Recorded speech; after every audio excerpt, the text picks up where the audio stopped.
Third time's the charm, as they say. Hello guys and welcome back. Welcome back to another Bamsters episode. Yes guys, my name is Bam Havoc and thank you for joining me. You guys are going to go listen to myself and Draconis talk about the upcoming games for February 2019.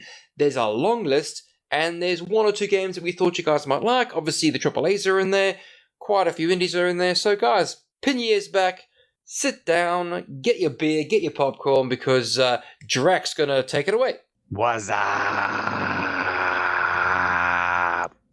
I swear, it's like peeling your skin with razor blades. I swear. You know, I think I only do this to you, and then G tries to do it to me. G tries to do it to you, but G just comes across as, this is dumb. It is kind of dumb, but it's all in good fun. So yeah, well, we'll run through this. I think we got about a dozen plus games coming out next month. Although, you know, there's really only like two that we could really focus on. But in the interest of not putting all our eggs in one basket, shall we say, we'll get started here with DreamWorks' Dragon's Dawn of New Riders. So this is a game that's based off of the How to Train Your Dragon series. It'll be out for PC, PS4, Xbox One, and Switch. Looks kind of like a cute game. Could be fun for folks who, you know, either enjoy the series or enjoy that style of gameplay. Also, be good for the kids. A family-friendly start to February. Drac, I'm surprised you didn't go for Ace Combat 7. I know we mentioned it last month, but believe it or not, the 1st of February, Ace Combat 7 comes to PC. But, you know, I can see where the dragons in Ace Combat 7, you know, I can see the similarities. You're flying, dragons, yeah. Huh. Well, I didn't mention it because, like you said, we mentioned it last month. And I'm pretty sure, I could be wrong, but I'm pretty sure when we mentioned it last month that we would have mentioned it was coming out on PC this month, maybe? I don't remember. It was so long ago. Right, guys, publishers Universal Studios, the developers Climax Studios, and it's $39.99 at your nearest GameStop game or gaming store. If you're like me, just buy it on Amazon for a lot cheaper, which is what I'm doing for a game coming up a little bit later in February. All right, next up, a week later on the 8th of February, we have Monster Energy Supercross 2. I'm not a huge Supercross, motocross person. I do enjoy me some racing games. I do enjoy me some tricks and things of that nature with the vehicles and whatnot from time to time. But this is probably one that I won't necessarily go in on. But if it is your thing, it's available for $59.99, though I have seen some retailers with it as low as $49.99. I must honestly say here, Drac, I just don't see the point of the game, really. You can see I'm not necessarily a fan of this whole motocross thing. It's not my thing. WRC, you know, Formula One, British Touring Car Championships, German Touring Car Championships. That's more my style, more my speed. When it comes to this, it just seems so exposed and, I don't know, juvenile. But that's only my opinion. I'm very, very sure this is an awesome game to the fans of it. Like you said, it's $59.99 at your nearest game store, blah, blah, blah, blah. Publisher is Flint Entertainment, and the developer is Milestone. So Milestone, believe it or not, is a very, very well-known developer in the motorbike simulation games, and I'm actually glad to see these guys are back in here, actually doing what they do best, making games that people enjoy. And it's not a game I necessarily subscribe to, but not all games have to be subscribed to BAM. I'm glad people find enjoyment out of this sort of game. Well, I almost wonder how much fun this might be to watch on something like a Twitch or Mixer stream. You know, people really do get into watching some of this stuff, and depending on what kind of tricks you can do, what kind of X game stuff you can do inside of this game, I wonder if that might be something that might be worthwhile to check out on a Twitch stream from time to time. Now, that's an interesting idea. I actually might go have a look-see, because not that I've ever sat down and watched a real-life motocross event or X Games event. I just don't have the time in my life, sadly, at this point in time.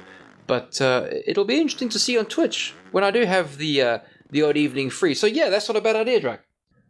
All right. Well, next up on the 14th, we have Civilization 6 Gathering Storm. This is an expansion for the Civilization series, and it will require that you own the base game. But this particular expansion or DLC is $39.99. I can't say too much about this series. I don't get into the city building sims or this society building sims. Like, This is something more for the G. Yes, I totally agree. This is a G micromanagement simulator. I like me some Red Alert. I like me some Warcraft. Hell, I even played the earlier sort of renditions of Civilization where it was, you versus the rest, like Rome and Total War type games. But this is micromanaging to the point where, I want to use a phrase of you could micromanage certain vegetation out of fecal matter. That's something I can't handle. My brain just gets bored instantly and I want to fall asleep. That's my take on it, really. Yeah, something like this. I don't want to do the building. I want to be the Godzilla walking through trash and everything. Yeah, fair enough. When it comes to those sorts of things, yeah, cool, great, awesome, amazing. But this doesn't necessarily seem to be that kind of game. I mean, I like me some Tropico. Tropico 5 was a great game. I played that to death. But what kept me going was the game was very lighthearted. It was a lot of fun. It didn't take itself too seriously, whereas Sid Meier's, it's a very serious game, at least in my opinion. All right, well, moving on, we're going to hit the 15th of February, and we are going to have a series of games at this date. First one up is something called Degrees of Separation that I found on Steam. This will actually also be releasing for PS4, Xbox One, and Switch. And unfortunately, I don't have a price for you at this time because all the storefronts that I looked at either couldn't find a listing for it, or on Steam it has its typical placeholder but no actual information on the price. However, the game itself, I'm seeing more and more games like this that require two people to play on the same screen at the same time and cooperate in order to get through a particular level. Now, this game can be played single player or cooperatively, so you can control both characters as just a single player if you want to do that. But it's a puzzle platformer, and you basically switch between these two characters. One is more of a fire-based character, and another one which is more of an ice or snow-based character. And you use their, differing heat or freeze levels to modify the environment and get through that environment. So wherever they are on the screen gets divided in half, and it doesn't matter whether they're at one top left corner, bottom left corner, left side of the screen, right side, top, bottom, whatever. It just draws a line through that area. So you can move the characters around the screen to change the weather in those areas and then modify how you can get through these places. The artwork for it looks really neat. This is something I'm kind of interested in taking a look at when it comes out. And it's another game that looks like it'll also be family friendly, so you could sit down and play it with your kiddo. Right. Believe it or not, guys, this is one of the games that has captured the imaginations of Drac and myself. The developer is Moondrop, and the publisher is Modus Games, right? The two characters Jack was talking about is Ember and Rhyme. Now, when Drac says red and blue, I was honestly thinking summer and winter. I got the sort of, the summery sort of feel, the sort of Jack Frosty type feel to it. It's a lovely, lovely co-op 2D indie puzzle platformer. Honestly, it's great. The description on the actual thing says, Amber and Rhyme fall in love, but are separated by an enigmatic force. Summer and winter are never on the same, never together. So that's going to be an absolute great game to play. I wish it would come sooner so I could actually play it. All right, and for our next one, I think we maybe need to get some music to amp up the background or something with all the advertisements they've had for it. But this one you'll only, unfortunately, as far as I can tell, be able to purchase it on the Microsoft Store for $59.99. But Terry Crews in Crackdown 3. Yeah, look, I'm not a Crackdown 3 fan at all. Didn't necessarily enjoy it. I know a lot of people are fans of Crackdown. Just not my thing. I just never really saw any interest in it, had no interest in it. However, a lot of people do, and it's obviously its third installment of Crackdown. Publishers Microsoft, developer is Sumo Digital. Believe it or not, Sumo Digital also working with CCP to make their first-person shooter. So this might bleed across into that. So that's what I thought was interesting about Crackdown 3. Well, I don't know. This is one that's on my list to pick up, but not necessarily at launch because there are so many things coming out in February and March that I have a higher priority on. So I'll pick this one up eventually. I am looking forward to playing with it. I got a buddy of mine, or actually a couple buddies, that we're talking about playing cooperatively through this thing. So It looks like a fun action game. I can say that much about it. Again, don't take my negativity as a criticism against yourself or people in the fan base or the game. I just don't see any entertainment out of this particular game for myself. But please, by all means, you go. You have fun with your friends playing Crackdown. I'm just really annoyed it's not coming to PS4. That's my real reason. So shush, don't tell anyone. Need 2 PC. Yeah, okay, yeah. I need right, to grow up and get a PC. I understand. Thank you. All right. And next up is one of my reasons why I won't be buying Crackdown at launch. Far Cry New Dawn, or as I've been calling it, Far Cry 76 Pink Edition. Yeah, I got the sort of Fallout 76 feel to it, but a much cleaner, a much sort of like neo sort of cyberpunk vibe. It was very neon, very clean, very bright, very sterile. I'm pretty sure a post-apocalyptic nuclear thermo war will be filthy, cold, dirty, black. I mean, good God, it's post-apocalyptic. Why is it so clean? And why is it so bright? But I did get this Fallout 76 vibe. As I said to G in Friday's news episode, I get the feel these guys are trying to out 76 Bethesda at their own Skyrim. You see?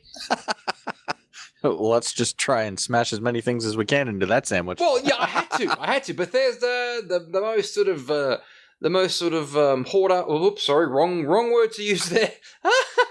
The most resold and repackaged game they've ever had was Skyrim, and it 76, which was the latest disaster, and you can draw similarities between Fallout 76 and I just beat them over the head with Skyrim. Skyrim is now old, and they're still selling it. Hey, it's like what was it? Todd's response to that? Todd Howard, he says, "We'll quit selling it when people quit buying it." Yeah, look, dude. Seriously, I don't disagree there. Skyrim's a good game, and it needs to be sold on as many platforms as physically possible, so everyone can experience the raw majesty that Skyrim is, and the freedom you get in playing that game, and the awesomeness you feel. But when you hear for the 17th time someone's had an arrow to the knee, and the humor that comes from that. But, it gets to a point where enough is just enough. Come on, Bethesda. Good Lord, do you want an arrow to the knee? Well, and we just talked, I think G and I, in one of our news episodes about the multiplayer Skyrim mod that's going to be available hopefully sometime in the near future. So, yeah, get your PC, get a copy of Skyrim on your PC, and then we can run around in there. But Dude, when you put that... Swear to Lord, if there's a multiplayer Skyrim, I'm gonna buy me some Skyrim again, and I'm gonna be fielding you on the battlefield. But when you put that sandwich together, I noticed there was one game that you didn't add into the ingredients of that sandwich, and that was Rage 2. And it's been funny watching the banter go back and forth between these two companies, these two games. About the color pink that they're both using and being post-apocalyptic and all that nonsense. I believe it or not, I didn't even know there was a rivalry. Is it an aggressive rivalry, or is it a sort of poke in the eye, poke the bear sort of rivalry? I didn't even notice this was going on. It's more of just kind of a funny thing. When Far Cry New Dawn, when they released their trailer, I think I was at the Videogame Awards, and you see all this pink color and stuff like that. Same pretty much same color pink that Rage 2 had come out with at E3. I think they tweeted something to the Far Cry folks, and they're like, "Hey, nice pink."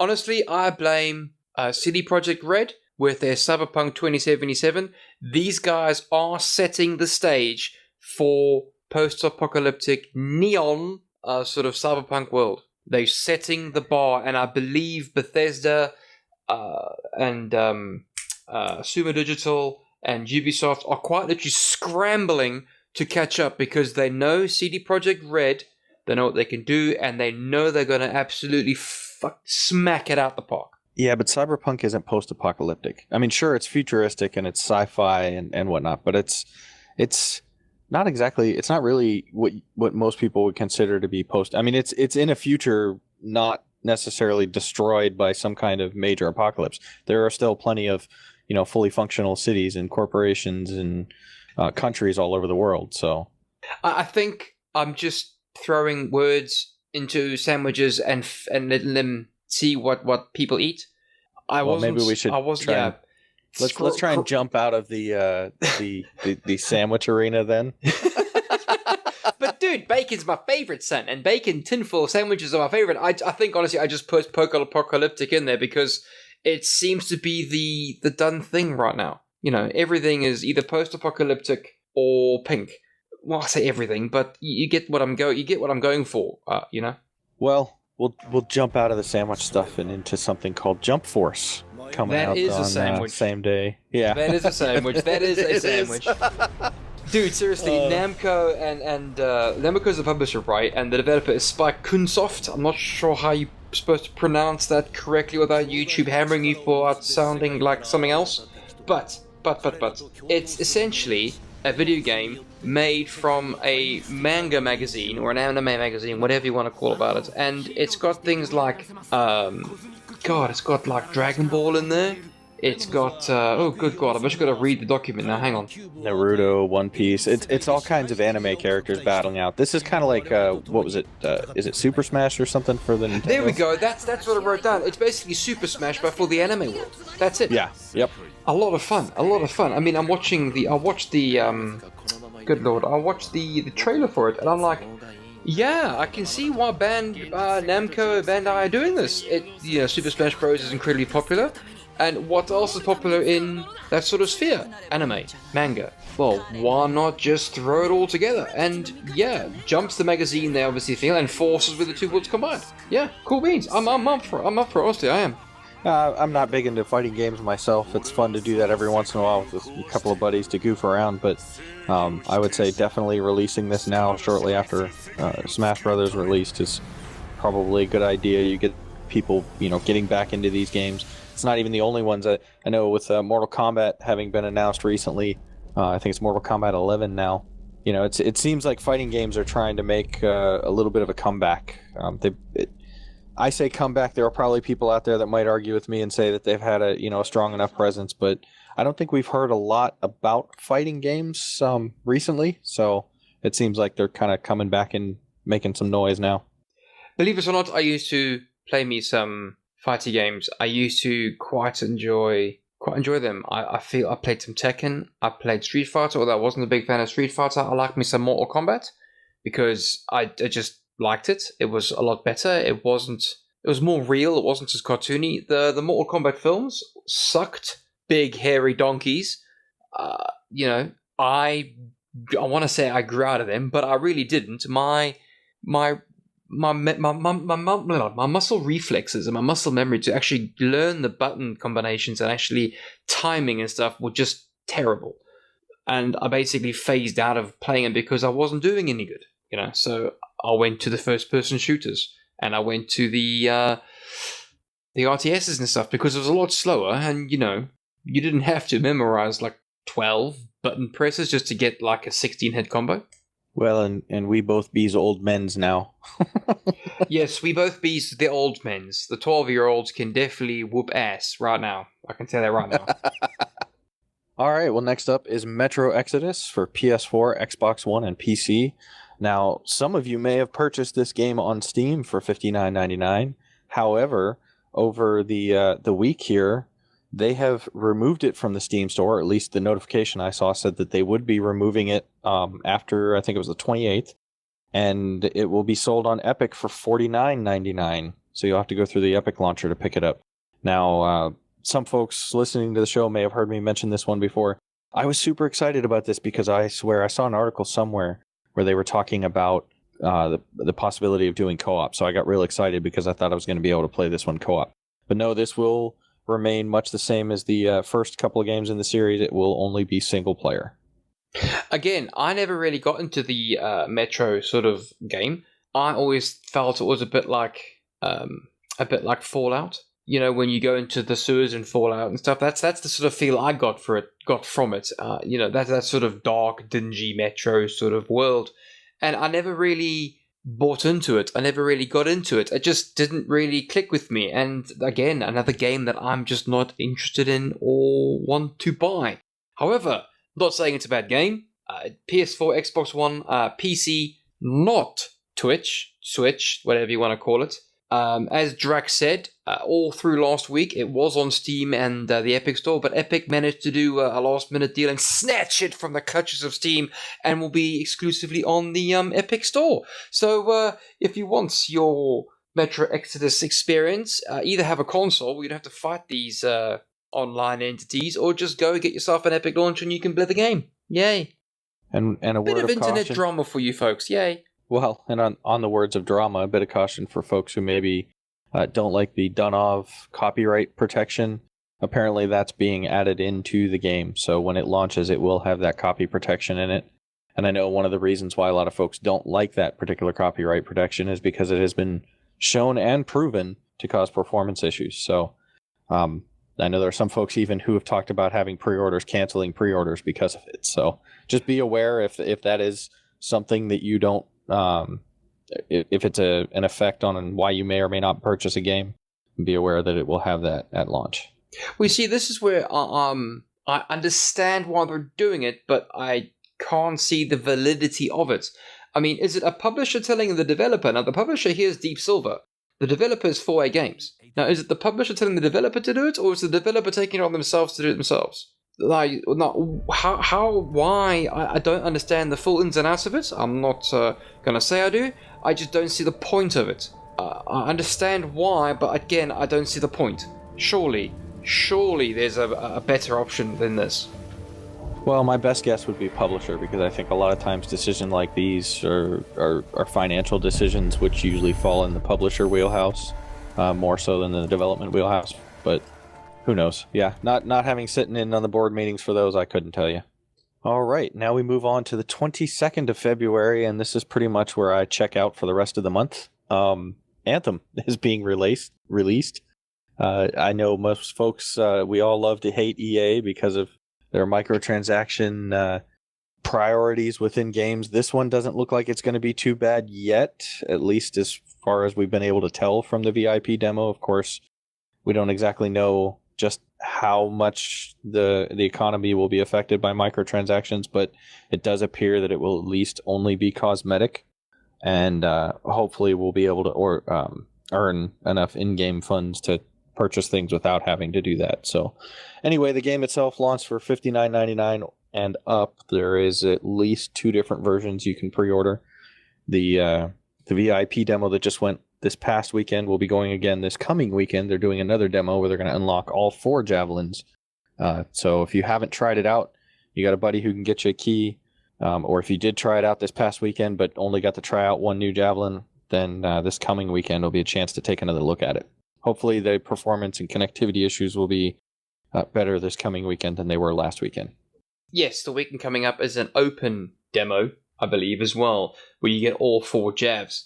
Now, believe it or not, I'm going to stop you there, Drac, when it comes to the microtransactions. It wasn't just simply microtransactions, it was predatory microtransactions geared towards the most vulnerable among us, the kids. Even though the kids shouldn't be playing these sorts of games, a lot of these games EA feels are 16, 18-year-old games, they shouldn't be playing them. It's not on EA's head. However, the predatory nature of the microtransactions and the loot boxes does raise concerns. I don't think BioWare, of all companies, of all developers, need EA to publish them. Look at what happened with Bungie and Activision. Bungie's game got butchered into smaller segments and got completely reworked. This Destiny 1, sorry. I think 3 times? The whole story changed like 3 times? Because it just didn't make sense at all. Because of board meetings and people not really knowing what they're doing. I hope to God EA hasn't handicapped BioWare. Now, I'm not saying that Activision capped Bungie solely. You might have found that Bungie did it as well. I'm not sure. I wasn't in those board meetings. I wasn't in the decision-making process. But, as you said, the microtransactions are not there. It's all cosmetic. However, the installments that will be coming later on in the year, you can bet your bottom dollar, sir, you will be paying through the nose for those. Unless you get the packs now, where it gives you I want to say, they don't do season passes for this game, but we have something similar, like gold pack or platinum pack or whatever. That's what's going to happen with this. You're going to be paying through the nose for other installments to this game because it's a massive open world, and I do get the sort of Destiny feel to it. It just feels like a Destiny / Titanfall, which is good. I liked it. I did like it. It gives me this sort of Titanfall feel. I didn't like Titanfall, but I think this is a great sort of twist on that idea. I liked Titanfall. I had fun with the second one anyway. That I didn't play the first one, but I did play the second, and I had fun with that. I can see the comparisons to both Destiny and to Titanfall. One of my favorite ones that I think I've seen thus far is it's like playing like Iron Man. You get this is the closest you've gotten in a video game yet to what it would be like to play as Iron Man, and there's some truth to that. You're hopping into this mechanized suit that's got all these weapons on it, and you're flying around the map. And I gotta say, like the depth at which you can explore the levels and all the way, as far as high as you can go, as deep as you can go down into the water and everything, pretty amazing. Getting a handle on the controls. The flight's not too bad. The water's I'm still working on that a little bit, underwater, mechanics. But no, it's a lot of fun. So if you are into sci-fi, third-person shooting, definitely check it out. And it is BioWare games, so we're expecting there to be a pretty good story once that finally does get released. Bungie and BioWare are very, very well known for their stories and the ability to relate the story to us. The conveyance of these two companies is brilliant. I just hope to God they haven't been handicapped and butchered apart. Let's hope it's a great game. I'm going to be buying it. Yes, I know. I haven't bought another AAA game since Division 2. I've been hanging around the indie scene. I bought myself Gran Turismo 5. I love that game to pieces, but mostly I've been floating around the indie scene, buying games here and there, buying games that I want to play, buying games in my sort of genre, in my sort of depth. This will be one of the first AAA games I've actually gone ahead and bought for a very long time because it's sending the right signals. It really is. No predatory microtransactions. Pay for the content you want and have a good story and a great time with your friends. And that's all that people want. A good story, a good time, and, what else is there? Huh? Well, I'll tell you what else there is. There's 4 more games on our list. I'm sorry, I've checked out, bro. Yeah, I know. I kind of, at that point in the month, I'll be checking out myself. But for those who maybe aren't into something in a galaxy far, far away in the, near or far future, let's go back to the 19th century. Anno 1800 will be releasing on February 26th. And it looks like this one's $69.99. This is another one for G. Yes, we have brought out yet another game for G because it's not Sid Meier's and it looks a lot more interesting because it's the Industrial Revolution. Who doesn't want to be in control of the Industrial Revolution? Who doesn't? Me. G. G would want to. G, this is basically poking fun at G. These are the kinds of games G likes, micromanagement sims. That's him. So we thought, let's have some fun with G. 26th of February, Anno 1800. Developer and publishers Ubisoft, $69.99. It looks like a lot of fun for the G. So let me ask then, when we talked a few minutes ago about the Supercross game, you weren't too into that because you were talking about being a little exposed. Was that because it was out in the dirt or because it's on a motorcycle? I'm going to tell you a story. When I was nothing but a young lad, I managed to get me on them motorbikes. And I had a great time until I crashed horribly. Yeah. However, having said that, I survived. I prefer me, as I said before, WRC, Formula 1, Rallycross, those sorts of sports because I feel, I don't know, I just feel more involved, more in a line with it. Whereas when it comes to watching motocross, MotoGP, there's no, I want to say there's no drama behind it. There's no sort of excitement. I just think there's no bikes in Bamm's life because of what happened many, many, many moons ago when he was nothing but a spring chicken. Well, then this next one will be right up your alley. Yes. Dirt Rally 2.0 for PS4, Xbox One, and PC. Also on the 26th of February for $59.99. And this one is from Codemasters. Codemasters, are one of the best rally developers out there. Honest to Bob, they are. I played their games. I've loved their games. I've loved the Colin McRae series. I loved their Dirt series. I wasn't too fan on Dirt 2 because they just kept on using Colin McRae's name in vain. I think they used it a bit too much. Was it Dirt 2 or Dirt 1? I can't really remember. They just kept on referring to Colin McRae and Colin McRae, whether it was a homage to him, nah. You know, let the poor man, you know, R.I.P., you know? Don't constantly hammer it down your throat. But anyway, WRC, a lot of fun. If you want to get a great rally simulator, get this game. It's made by Codemasters. They are brilliant at making rally sims. I mean, don't get me wrong, I like me some Gran Turismo by Polyphonic, but their racing sims are great, but their rally is pants. Utter pants.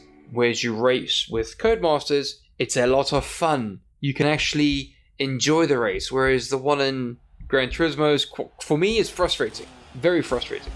Well, and if you like crashing on a motorbike, maybe Trials Rising will be up your alley. That's also coming out on the 26th for $24.99. Yeah, look, seriously, another motorbike one, no. But again, there's obviously a market for it because the game's been developed. The publisher and developer again is Ubisoft. PS4, Xbox One, God, now I know why you put it out there, Switch and PC. So yeah, this is a game that Drac can play on his tablet. Now, this one isn't... I guess there's a racing aspect to it, and it's... From what I was seeing when I was at E3 and I was watching some of the gameplay, this has a couple of really interesting mechanics, and one of which is there's a cooperative mode where you both control the same motorbike. So in order to do things, you've got to have some real clear communication because, if you really need to speed up something, you both have to be pressing forward at the same time. If, you maybe need to slow down, but maybe only so much, like you're going to have to coordinate really well between the two of you. And I thought it was funny because I overheard a couple of the developers, they were talking about, how this game could really make or break some friendships. That's what they said about Destiny, and look, it does nothing but develop better teamwork. Well, yeah, I would hope that eventually that's what it would do, but I can see this is a completely different type of game than Destiny, and at least in Destiny you control your own character. You're not sharing control over how that character moves and shoots with another player. This is true. Can you imagine trying to do the jumping puzzles in Destiny and you had to have another player sitting next to you who was completely in sync with you? I mean, this is like the Pacific Rim thing where you've got two guys who are mentally linked. At least they have the advantage of being mentally linked, in order to pilot one of those huge things, one of those Jaegers. And believe it or not, when you do raids in Destiny, you've got to do some pretty gnarly things timed in sync with the other part of your team. You've got to jump up and down in sync with everyone, and if you're not in sync, you get hammered. It does get frustrating. But it's not a whole the same different... as this, though. Yeah, as I say, it's a whole different ball game when you're both controlling the same character at the same time. All right, and last up for February, also on the 26th, we have Lego Movie 2, the video game. So if you or your kids are a fan of the Lego movies and wish to play another Lego video game, I've played some of these in the past. What was it? I played one of the Batman ones and a couple of the Star Wars ones when they came out back on the Wii, I think it was. They're cute, they're fun, and, fun for adults, but especially fun for kids as well. Dude, these games are hard. Yeah, there's definitely a level of complexity in some of these things. A level of frustration to the thing, right? The game, I played the Star Wars ones. I had such a good time. I played with my nephew and my niece. They love these games. And to be brutally honest, when you find a game like this that both the adults, myself, and your younger nephews, nieces, kids can enjoy with you, it just changes everything. I mean, the publisher is Warner Brothers, the developer is T2 Fusion. As we all know, T2 is quite, Anyway, these games are great. Regardless of what skin they put over the Lego characters, it's still going to be more of the same. It's a Lego game. I didn't see much difference between the Star Wars games apart from the maps and the puzzles changing. So I think maybe they're hitting this one a bit too much. They need to change the games up a bit. But we'll wait and see. This is going to be a massive game. It's going to be a massive video. A lot of fun. It'll still be a lot of fun for the younger generation, and if you can enjoy your game or a game with them, they'll just love it. This is where I find out you've dropped, and I've been talking to myself for the past 5 minutes. Nope, this is where you find out I was forgetting to hold down the button. How long have I been doing this now? It's my first day again. All right, guys, that's going to wrap up our upcoming games for February of 2019. Hope you've enjoyed it and stuck with us through all of the nonsense and the banter. But go ahead, and if you like this, give us a thumbs up. Share it out with folks. We greatly appreciate it. And for Drac, that's it for me, man. I'm out. Yes, guys, thank you very much for listening Drac and I prattle on for the past half hour or so, talking to you about the games that we thought were good enough to talk about. Upcoming games for February 2019. Guys, please join me with a massive round of applause for Drac taking lead on this, because I am tired and I have been drinking my own homemade cider. I'm a little bit inebriated. So a lot of fun was had by old Dracu. Drac, thank you very much for taking lead on this. Love you, man. Toodle pip, boys and girls, I'm out.